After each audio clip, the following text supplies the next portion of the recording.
बारंबार प्रणाम। मेरा नाम सूरज कुमार। लखनऊ में कल एक रैली हो रही थी। Nishad party supremo Sanjay Nishad OP Rajbhar मंच से भाषण दे रहे थे, तभी नारेबाजी शुरू हो गई। ये नारेबाजी शिक्षक अभ्यर्थी कर रहे थे जिन्हें अब तक ज्वाइनिंग लेटर नहीं मिल सका है।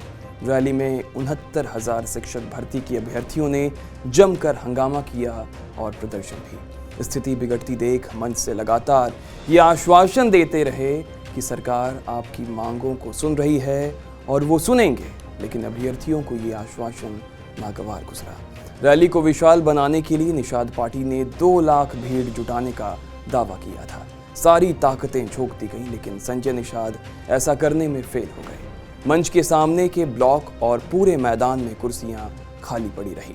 कई स्थानों पर तो रखी हुई कुर्सी जब भर नहीं पाई तो उन्हें हटाकर बाहर कर दिया गया। कुल मिलाकर चुनाव से पहले मंत्री संजय निषाद बीजेपी पर दबाव बनाने में एक तरह से फेल साबित हुए। दबाव क्यों? क्योंकि मंशा सीटों की है। इस संकल्प रैली में केंद्रीय मंत्री भूपेंद्र यादव, बीजेपी प्रदेश अध्यक्ष भूपेंद्र सिंह चौधरी, डिप्टी सीएम केशव प्रसाद मौर्य, ब्रिजेश पाठक, सुहेलदेव समाज पार्टी के अध्यक्ष ओम प्रकाश राजभर सहित कई प्रमुख नेता यहां उपस्थित थे।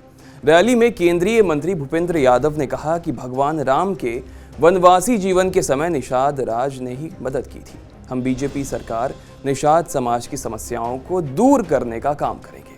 निषाद समाज ने बीजेपी को मजबूती प्रदान की है और नरेंद्र मोदी को प्रधानमंत्री बनाने में सहयोग दिया। निषाद राज की प्रतिमा लगाने का भी काम सीएम योगी ने किया है। उन्होंने कहा कि हम निषाद समाज की समस्याओं को दूर करने का प्रयास करेंगे। डिप्टी सीएम केशव प्रसाद मौर्य ने यह दावा किया कि केंद्र में फिर से बीजेपी सरकार आएगी। उन्होंने कहा कि पिछली सरकार ने आपके समाज का सम्मान छीना था, आज बीजेपी सरकार आपके समाज को सम्मान और सुरक्षा वापस दिला रही है। समाज के लोगों से उन्होंने आह्वान किया कि बीजेपी ने समाज का सम्मान बढ़ाया है। निषाद समाज के लिए प्रधानमंत्री नरेंद्र मोदी ने खूब काम किए हैं। मोदी सरकार ने निषाद समाज को पिछले 6 साल में करीब 37,000 करोड़ की योजनाएं भी दी है। समाज को संकल्प लेना है कि मोदी को फिर से 2024 में प्रधानमंत्री बनाएं।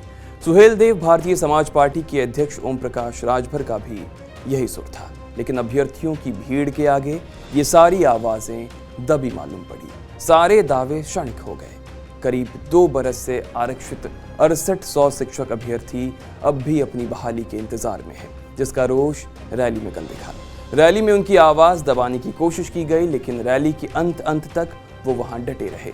जितने लोग रैली सुनने नहीं आए थे, उससे ज्यादा सरकार के खिलाफ बहाली को लेकर वहां आवाज उठ रही थी, जो शायद आगे भी उठती रहेगी, क्योंकि नेताओं को डर चुनाव का होता है और लोगों के लिए भी अपनी बात मनवाने का सही मौका यही है।